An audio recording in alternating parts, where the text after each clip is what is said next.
शुरू अल्लाह के नाम से और करोड़ हा दरूदो सलाम मोहम्मद अरबी सल्लल्लाहु अलैहि वसल्लम और उनकी आल पर। मैं डॉक्टर रऊफ़ राना अपने डिजिटल चैनल पर आपको खुशामदीद कहता हूँ। बात करूँगा सीबीसी टेस्ट के मुतालिक, या जिसको ब्लड सीपी टेस्ट के नाम से भी जाना जाता है। ये वो टेस्ट है जो किसी भी शख्स की, किसी भी मरीज़ की बीमारी को तशख़ीस करने के लिए पहली सीढ़ी का दर्जा रखता है। डॉक्टर हज़रात इस टेस्ट को एक इब्तदाई टेस्ट के नाम पर जानते हैं।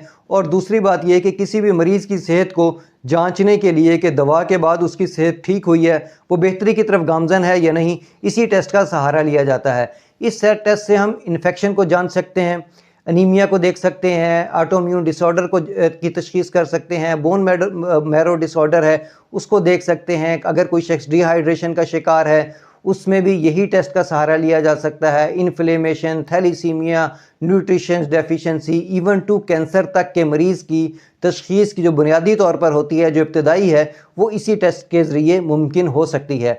कैंसर के पेशेंट के अंदर भी अद्वियात के इस्तेमाल के साथ साथ इस टेस्ट का सहारा लिया जाता है कि उसके जो red blood cell, white blood cells हैं, वो किस कदर मौजूद हैं, उसकी पोर्शंस क्या हैं। वो गर्ज़ ये कि मुख्तलिफ़ बीमारियों के अंदर इस टेस्ट का सहारा लिया जाता है। इस टेस्ट के अंदर होता क्या क्या है, हम इसके अंदर खून के सुर्ख खुलियों के बारे में जानते हैं, सफ़ेद खुलियों के बारे में जानते हैं, प्लेटलेट्स के बारे में जानते हैं और हीमोग्लोबिन के बारे में जानते हैं।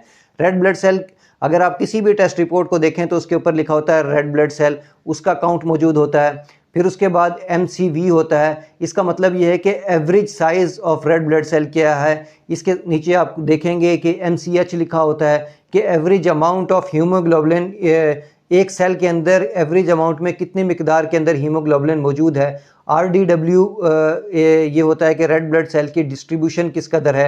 इसी तरह परसेंटेज ऑफ RBCs भी होता है कि कितने परसेंट जो है रेड ब्लड सेल वो खून के अंदर मौजूद है।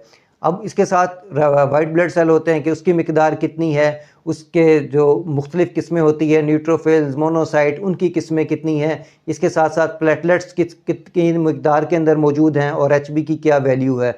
अगर आप वैल्यू के बारे में जानना चाहते हैं तो स्क्रीन के ऊपर एक पिक्चर को डिस्प्ले हुई, आप इसके अंदर से देख सकते हैं कि फ़ीमेल्स और मेल की वैल्यू अलग अलग होती है, थोड़ा बहुत फ़र्क ज़रूर होता है।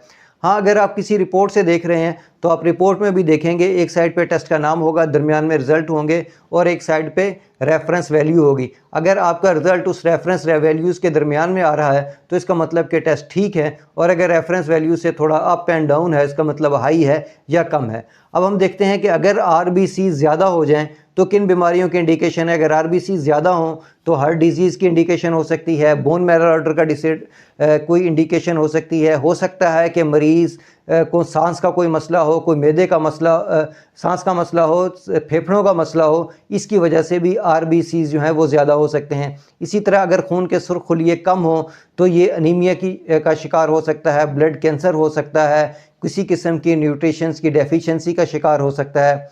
अब आते हैं MCV, अगर ज़्यादा है तो उस सूरत के अंदर अनीमिया हो सकता है। अनीमिया मुख्तलिफ़ किस्म का होता है, अगर ज़्यादा है तो वो मुख्तलिफ़ किस्म का होगा। जिस तरह कि आप जानते हैं कि आयरन डेफिशिएंसी अनीमिया होता है, सिकल सेल अनीमिया होता है। इसका तयन आपका फिजिशियन करेगा, आपका डॉक्टर करेगा कि आप किस बीमारी का शिकार हैं, कौन सी अनीमिया आपको हो चुका है। इसी तरह MCH अगर ज़्यादा है या कम है तब भी अनीमिया का शिकार हो सकता है, किसी किस्म की न्यूट्रिशंस की डेफिशिएंसी हो सकती है। इसी तरह अगर RDW ज़्यादा है तो ये पक्की निशानी होती है कि जो मरीज़ है, मुतासरा शख्स है, उसके वो ग़िज़ाई किल्लत का शिकार है, वो प्रॉपर डाइट नहीं ले रहा। अब बात करते हैं वाइट ब्लड सेल की। वाइट ब्लड सेल हमारे जिस्म के अंदर बहुत ही अहमियत रखते हैं। कोई भी इन्फेक्शन का शिकार अगर हमारा जिस्म होता है, कोई भी फॉरेन पार्टिकल अटैक करता है जिस्म के ऊपर, तो यही RBCs उसके ख़िलाफ़ फ़ाइट करते हैं। और इस फाइट के नतीजे में अगर इन्फेक्शन बहुत ज़्यादा हो तो इनकी प्रोडक्शन पे असरअंदाज होता है। अगर बहुत ज़्यादा है तो इनकी प्रोडक्शन बढ़ जाती है, तो ये ज़्यादा मिकदार के अंदर प्रोड्यूस होते हैं। और अगर इन्फेक्शन बहुत ही सीवियर किस्म का है तो वो इन RBC, इन वाइट ब्लड सेल को ख़त्म करना शुरू कर देता है, किल करना शुरू हो जाता है। इस वजह से उसकी मिकदार कम होना शुरू होती है। तो ये वाइट ब्लड सेल की मिकदार खून में इन्फेक्शन को जाँचने के लिए बहुत ही बुनियादी किरदार अदा करती है। अगर वाइट ब्लड सेल की मिकदार ज़्यादा हो तो ये इन्फेक्शन की तरफ, इन्फ्लेमेशन, इन्फेक्शन, इम्यूनिटी डिसऑर्डर की तरफ इंडिकेशन कर सकता है। और अगर इसकी मिकदार कम है